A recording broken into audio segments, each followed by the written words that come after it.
കോൺഗ്രസ് ഭരണകൂടത്തിന്റെ ജനവിരുദ്ധ മർദ്ദന ഭരണത്തിനു നേരെ ജനരോഷം വ്യാപകമായി ഉയർന്നു പൊങ്ങി. നിലയ്ക്കൽ അടഞ്ഞ അധ്യായമെന്ന മുഖ്യമന്ത്രിയുടെ പ്രസ്താവന ഹിന്ദു സമാജം തള്ളിക്കളഞ്ഞു. പ്രക്ഷോഭം കൂടുതൽ ശക്തവും തീവ്രവുമാക്കാൻ അവർ തീരുമാനിച്ചു. ജൂൺ 1 കോട്ടയത്ത് ചേർന്ന നിലയ്ക്കൽ ആക്ഷൻ കൗൺസിൽ അടിയന്തര യോഗം പുതുതായി കണ്ടെത്തിയ സ്ഥലം അസ്വീകാര്യമാണെന്നും പൂങ്കാവനത്തിനുള്ളിൽ ഒരിടത്തും പള്ളി സ്ഥാപിക്കരുതെന്നും വ്യക്തമാക്കി. ജൂൺ 4 നിലയ്ക്കലിൽ പുതിയ സ്ഥലത്തേക്ക് മാർച്ച് നടന്നു. സ്വാമി ഭൂമാനന്ദ, സ്വാമി വേദാനന്ദ സരസ്വതി തുടങ്ങിയവരുടെ നേതൃത്വത്തിൽ 36 സന്യാസി ശ്രേഷ്ഠന്മാരും 3000-ഓളം അയ്യപ്പ ഭക്തന്മാരും ശബരിമല പൂങ്കാവനത്തിൽ അനധികൃതമായി നിർമ്മിച്ച പുതിയ പള്ളി സ്ഥലത്തേക്ക് ശരണം വിളിയോടെ നീങ്ങി.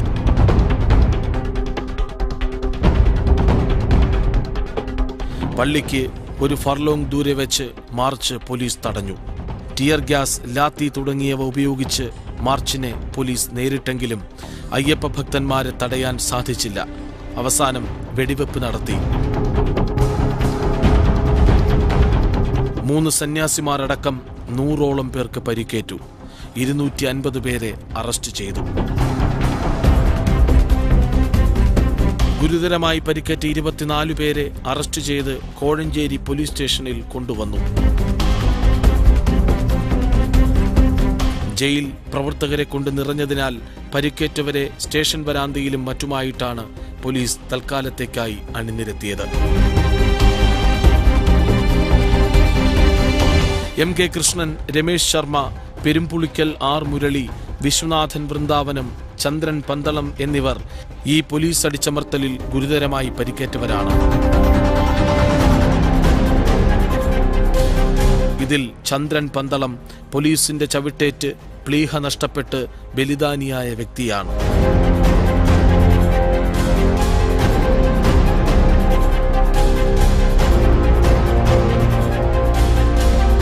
സന്യാസിമാർക്കും ഭക്തന്മാർക്കുമെതിരെ പോലീസ് നടത്തിയ കിരാതമായ മർദ്ദനത്തിൽ പ്രതിഷേധിച്ച് കോട്ടയം കളക്ട്രേറ്റ് പിക്കറ്റ് ചെയ്ത സ്വാമി വേദാനന്ദ സരസ്വതിയെ പോലീസ് അറസ്റ്റ് ചെയ്തു.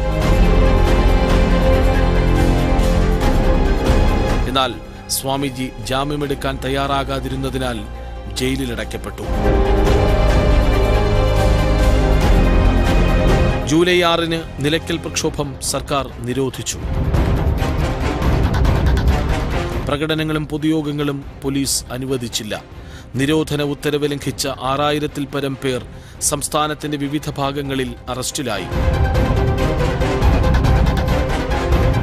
ആയിരക്കണക്കിന് ഹിന്ദുക്കൾ ജയിലിലായി. പ്രക്ഷോഭം വ്യാപിച്ചതോടെ സംസ്ഥാനത്ത് പലയിടത്തും സംഘർഷാന്തരീക്ഷം സംജാതമായി.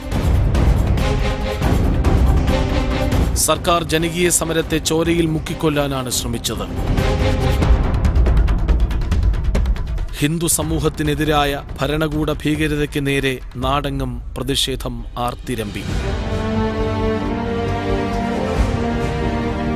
ഗുരുവായൂർ ക്ഷേത്രത്തിൽ മലയാള മാസം 1-ാം തീയതി വൻ പോലീസ് സുരക്ഷയിൽ തൊഴാനെത്തിയ മുഖ്യമന്ത്രി കരുണാകരനെ ശ്രീമതി വിനോദിനി അമ്മയുടെയും വിമല ഉഷാവർമ്മയുടെയും നേതൃത്വത്തിലുള്ള രാഷ്ട്ര സേവിക സമിതി പ്രവർത്തകർ തടഞ്ഞത് അധികാരവർഗത്തിൽ ഭീതിയും അമ്പരപ്പും സൃഷ്ടിച്ചു. ഗുരുവായൂർ വെച്ച് കരുണാകരൻ എൻ്റെ പോലീസ് പെണ്ണുങ്ങളെ റോഡിലിട്ടടിച്ചത്. അത് കരുണാകരൻ നിലയ്ക്കൽ പള്ളി പണിയാൻ അനുവാദം കൊടുത്തു.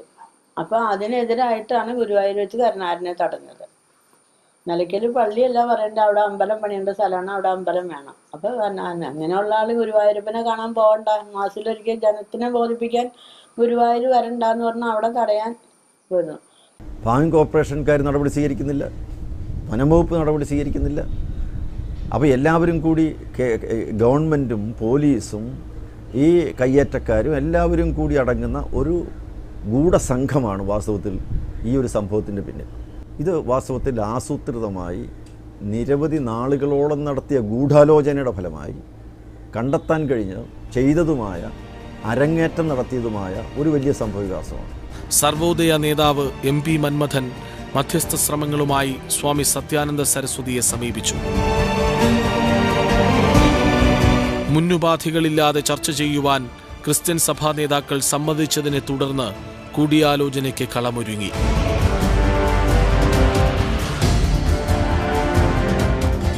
ജൂൺ 27-ന് MP മന്മഥന്റെ മധ്യസ്ഥതയിൽ ആദ്യ സമാധാന യോഗം തിരുവനന്തപുരം ഗാന്ധി ഭവനിൽ ചേർന്നു.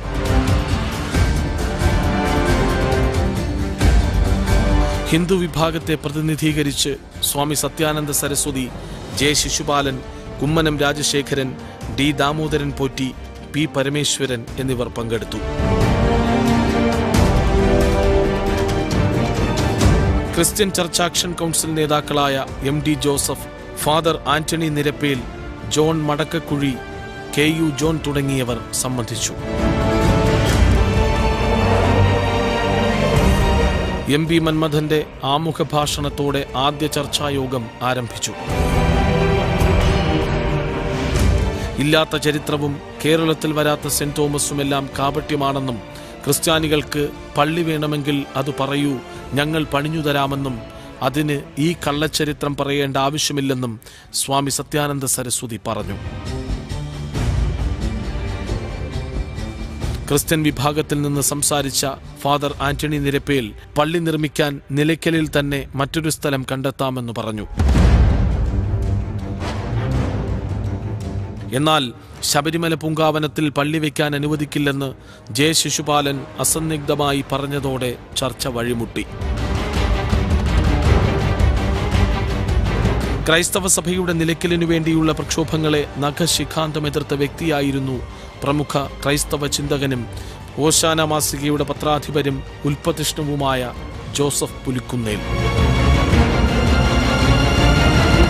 ക്രൈസ്തവ സഭകളുടെ ചരിത്രവിരുദ്ധവും അസത്യജടിലവുമായ ദുർവ്യാഖ്യാനങ്ങളെ ചരിത്ര പണ്ഡിതനായ പ്രൊഫസർ CA ഐസക് ഉൾപ്പെടെയുള്ളവർ തള്ളിക്കളഞ്ഞു. മതപരിവർത്തനത്തിനും വിദേശ ഫണ്ട് സമാഹരണത്തിനും വേണ്ടി ചരിത്രവുമായി യാതൊരു ബന്ധവുമില്ലാത്ത കള്ളക്കഥകൾ സൃഷ്ടിക്കുന്ന മതമേലധ്യക്ഷന്മാർക്കെതിരെ നിർഭയം ശബ്ദമുയർത്തിയ ചരിത്ര പണ്ഡിതനായ പ്രൊഫസർ OM മാത്യുവും സത്യത്തോടൊപ്പം നിന്നു. കുരിശ് കണ്ടെടുത്തു എന്നാണ് സമൂഹത്തിലെ ഒരു വിഭാഗം ക്രൈസ്തവർ പറഞ്ഞുകൊണ്ടിരുന്നത്. അതെനിക്ക് അവിശ്വസനീയമായി തോന്നി അന്ന് തന്നെ. അതിൻ്റെ കാരണം ഈ കുരിശ് സെൻറ്റ് തോമസ് കൊണ്ടുവന്നതാണെന്നാണ് പ്രചരിപ്പിച്ചുകൊണ്ടിരുന്നത്.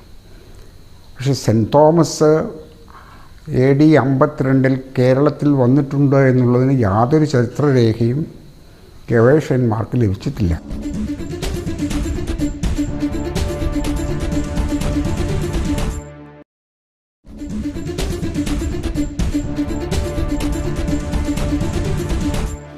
ഓഗസ്റ്റ് മാസം ശബരിമല പൂങ്കാവനത്തിന്റെ സ്കെച്ചും പ്ലാനും സ്വാമിജി MP മന്മഥന് കൈമാറി. ശബരിമല പൂങ്കാവനത്തിലുള്ള 18 മലകളായ ശബരിമല, പൊന്നമ്പലമേട്, ഗൗണ്ടൽമല, നാഗമല, സുന്ദരമല, ചിറ്റമ്പലമേട്, ഖൽഗിമല, മാതാംഗമല, മയിലാടുംമേട്, ശ്രീപാദമല, ദേവർമല, നിലയ്ക്കൽമല, തലപ്പാറമല, നീലിമല, കരിമല, പുതുശ്ശേരിമല, കാളകെട്ടിമല, ഇഞ്ചിപ്പാറമല എന്നിവയുടെ അതിരുകൾക്കപ്പുറത്ത് മാത്രമേ പള്ളി അനുവദിക്കൂ എന്ന വിവരവും സ്പഷ്ടമായി പറഞ്ഞു. പൂങ്കാവനത്തിന്റെ അതിർത്തിക്കുള്ളിൽ പള്ളി പണിയുന്നതിന് സമ്മതിച്ചുകൊണ്ടുള്ള ഒരു ഒത്തുതീർപ്പിനും ചർച്ചയ്ക്കും തങ്ങളില്ലെന്ന വിവരവും സ്വാമിജി ധരിപ്പിച്ചു. ഓഗസ്റ്റ് 12-ന് കോട്ടയം വടവാതൂർ സെമിനാരിയിൽ ഇരുവിഭാഗം നേതാക്കളും പ്രശ്നങ്ങൾ ചർച്ച ചെയ്യാനെത്തി. വൈകുന്നേരം 5:30-ന് സ്വാമിജിയും ആക്ഷൻ കൗൺസിൽ നേതാക്കളും സെമിനാരി ഹാളിൽ പ്രവേശിക്കുമ്പോൾ കിടങ്ങൂർ ഗോപാലകൃഷ്ണപിള്ളയും MP മന്മഥനും TN ഉപേന്ദ്രനാഥക്കുറുപ്പും കാത്തിരിപ്പുണ്ടായിരുന്നു. ക്രൈസ്തവ നേതാക്കളും ഉപവിഷ്ടരായി. ബിഷപ്പ് പൗവത്തിൽ മാത്രം വന്നില്ല. ബിഷപ്പുണ്ടെങ്കിലേ ചർച്ച ആവശ്യമുള്ളൂ എന്ന് സ്വാമിജി ആദ്യം തന്നെ പറഞ്ഞു. നീണ്ട കാത്തിരിപ്പിന് ശേഷം വിളിച്ചുവരുത്തി അപമാനിക്കാനാണ് ഭാവമെങ്കിൽ ചർച്ചയും വേണ്ട, ഒത്തുതീർപ്പും വേണ്ടെന്ന് പറഞ്ഞ് സ്വാമിജിയുടെ നേതൃത്വത്തിൽ ഹൈന്ദവ നേതൃസംഘം ഹാൾ വിട്ടു. ഓഗസ്റ്റ് 12-ന് കോട്ടയം ഇന്ദ്രപ്രസ്ഥം ഹാളിൽ രാത്രി 9 മണിക്ക് സ്വാമിജിയുടെ അധ്യക്ഷതയിൽ നിലയ്ക്കൽ ആക്ഷൻ കൗൺസിൽ യോഗം ചേർന്ന് സ്ഥിതിഗതികൾ വിലയിരുത്തി. ഓഗസ്റ്റ് 26-ന് ശബരിമല പൂങ്കാവനത്തിനുള്ളിൽ പള്ളി പണിയാൻ അനുവദിക്കരുത് എന്നാവശ്യപ്പെട്ടുകൊണ്ട് 10,000 ഒപ്പിട്ട ഭീമഹർജി കേരള ഗവർണർ പി രാമചന്ദ്രന് നൽകി. ഓഗസ്റ്റ് 28 ഹിന്ദു നേതാക്കളോട് ബിഷപ്പുമാർ കാണിച്ച അവഹേളനത്തിൽ പ്രതിഷേധിച്ച് തിരുവോണ ദിവസം ഉപവസിക്കാൻ സ്വാമി സത്യാനന്ദ സരസ്വതി തീരുമാനിച്ചു. അവർ നിർവ്യാജം ഖേദം പ്രകടിപ്പിച്ചതിനാൽ സ്വാമിജി ഉപവാസം ഉപേക്ഷിച്ചു. പടവാളർ സെമിനാരിയിൽ 7 ക്രൈസ്തവ സഭകളുടെ മേലധ്യക്ഷന്മാർ യോഗം ചേർന്ന് ഹിന്ദു വികാരം മാനിച്ചുകൊണ്ടേ പള്ളി പണിയാവൂ എന്ന് വ്യക്തമാക്കിക്കൊണ്ട് ഉത്തരവിറക്കി. ഓഗസ്റ്റ് 19-ന് ബിഷപ്പുമാരുടെ ഉന്നത നേതൃസമിതി കൊല്ലത്ത് യോഗം ചേർന്നു. നിലയ്ക്കൽ ആക്ഷൻ കമ്മിറ്റിയുടെ അതിർത്തി നിർണയ പ്ലാൻ അനുസരിച്ച് കുരിശ് ശബരിമല പൂങ്കാവനത്തിൽ ഉൾപ്പെട്ട 18 മലകൾക്കപ്പുറത്തേക്ക് മാറ്റി സ്ഥാപിക്കാൻ ബിഷപ്പുമാരുടെ നേതൃയോഗം തീരുമാനിച്ചു. ഇതോടെ 6 മാസമായി പുകഞ്ഞുകൊണ്ടിരുന്ന നിലയ്ക്കൽ പ്രശ്നത്തിന് ശാശ്വത പരിഹാരത്തിനുള്ള വഴിതെളിഞ്ഞു. സെപ്റ്റംബർ 23-ന് രാവിലെ പള്ളി പണിയാൻ സ്ഥലം കണ്ടെത്തുന്നതിനായി ഇരുവിഭാഗങ്ങളിലെയും നേതാക്കൾ പെരിങ്ങാട് ശാസ്താപിള്ളയുടെ വീട്ടിലെത്തി. അവിടെ നിന്നും എല്ലാവരും ഒരുമിച്ച് സ്വാമിജിയുടെയും കുമ്മനം രാജശേഖരന്റെയും Nilakkal church action committee chairman നിയുക്ത കാത്തോലിക്ക ബാവ മാത്യൂസ് മാർ കുറിലോസിന്റെയും നേതൃത്വത്തിൽ ആങ്ങാമൂഴി വനത്തിലേക്ക് യാത്രയായി. പൂങ്കാവനത്തിന്റെ പരിധിക്ക് പുറത്ത് മറ്റൊരു സ്ഥലം സമവായത്തിന്റെ അടിസ്ഥാനത്തിൽ കണ്ടെത്തുകയായിരുന്നു ഈ യാത്രയുടെ ലക്ഷ്യം. ഒടുവിൽ ആങ്ങാമൂഴിയിൽ പള്ളിക്കുള്ള സ്ഥലം കണ്ടെത്തിയതോടെ നിലയ്ക്കൽ പ്രശ്നത്തിന് ശാശ്വത പരിഹാരമായി.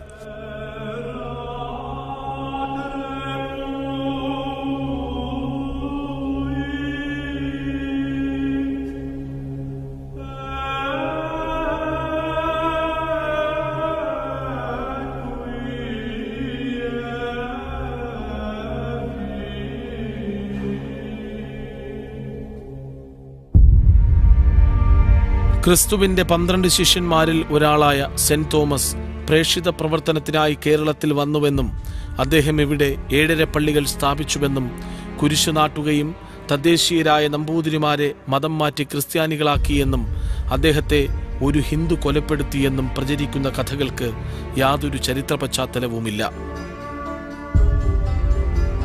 കേരളത്തിലെ പ്രമുഖ ചരിത്രകാരന്മാരും പണ്ഡിതന്മാരുമെല്ലാം ഇത് വെറും കെട്ടുകഥയാണെന്ന് പറഞ്ഞ് തള്ളിക്കളഞ്ഞതാണ്. കത്തോലിക്ക സഭയുടെ പരമാധികാര സഭയായ റോമിലെ മാർപ്പാപ്പമാർ പോലും ഇത് അംഗീകരിക്കുന്നില്ല.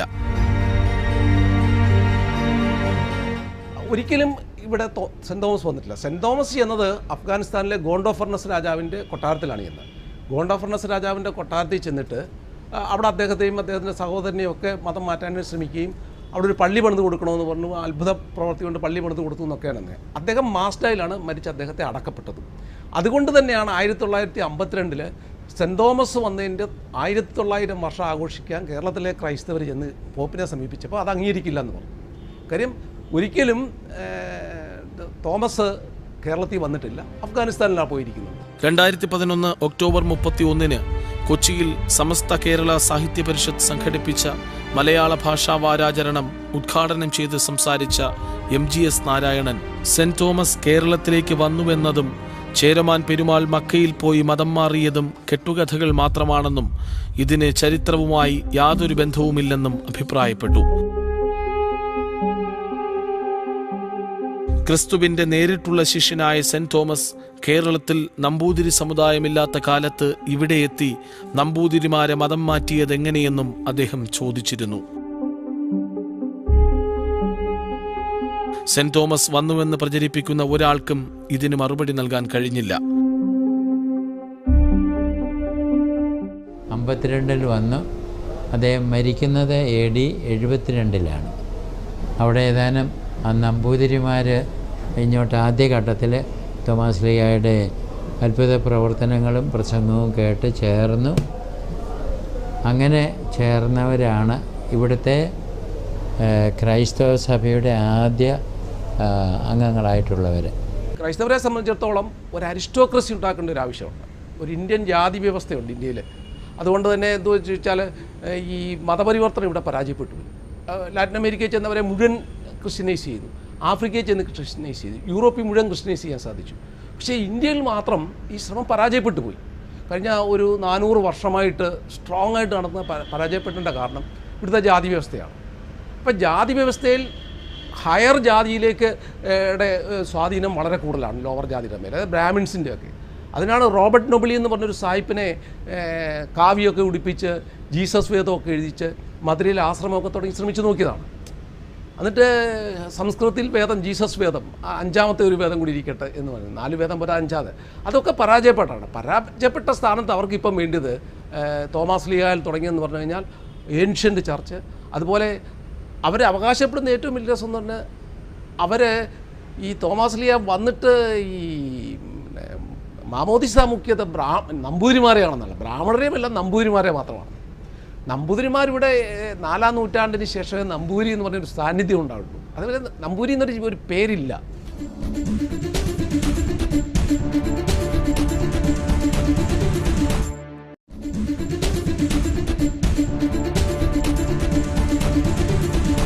പറവൂർ, നിരണം, കൊല്ലം, നിലയ്ക്കൽ, കോതമംഗലം, പാലയൂർ, മലയാറ്റൂർ തുടങ്ങിയ സ്ഥലങ്ങളിലെ പള്ളികളാണ് സെന്റ് തോമസ് സ്ഥാപിച്ചതായി കേരളത്തിൽ പ്രചരിപ്പിക്കുന്നത്.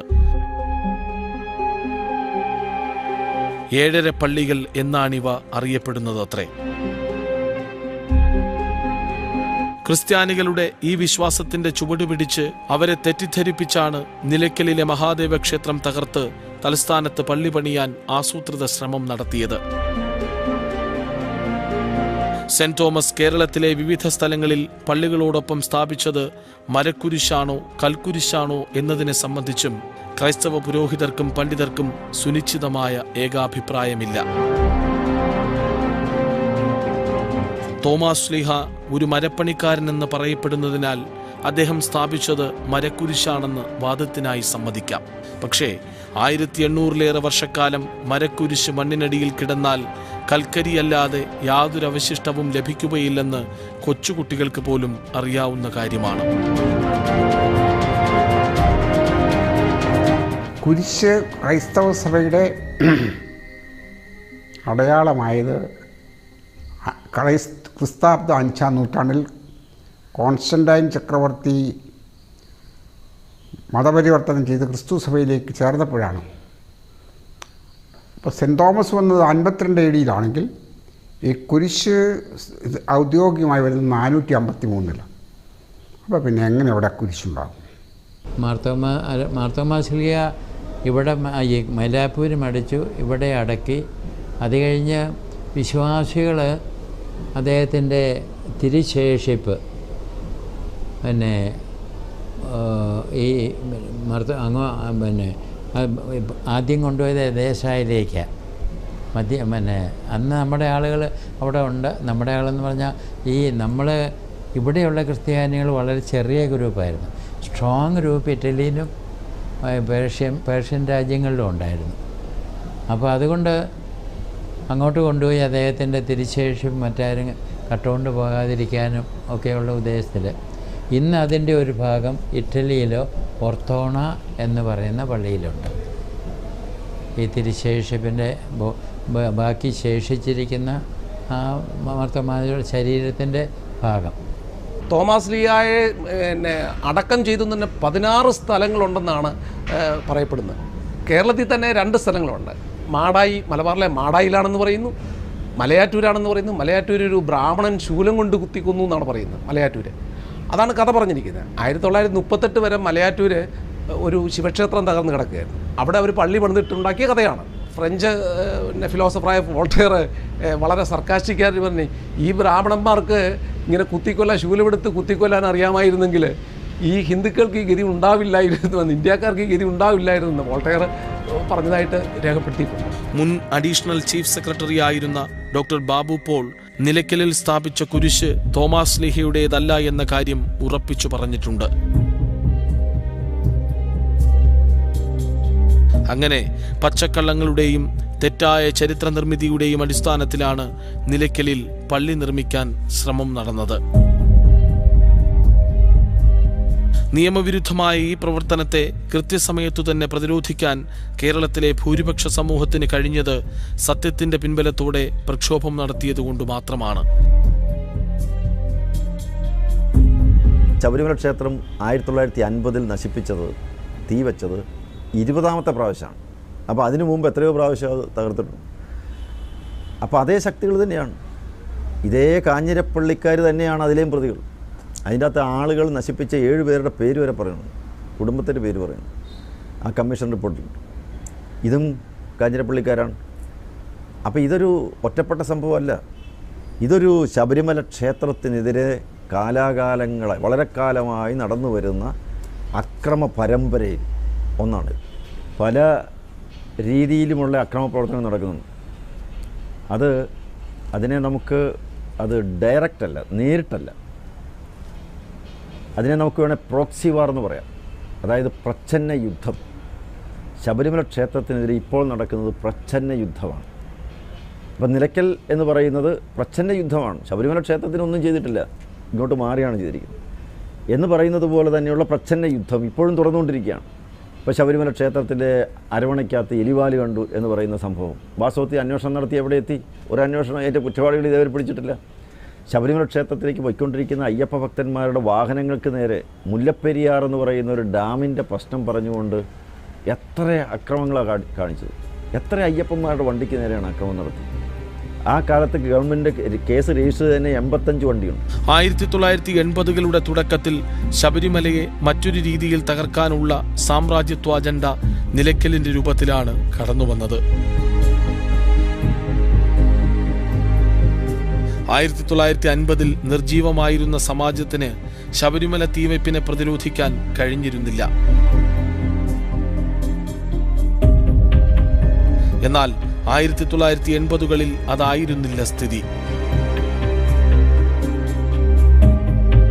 ശബരിമല ധർമ്മശാസ്താവിന്റെ പൂങ്കാവനത്തിൽ അനധികൃതമായി കുരിശു നാട്ടാനുള്ള ശ്രമങ്ങളെ സമാജം സർവശക്തിയുമെടുത്ത് പ്രതിരോധിച്ചു.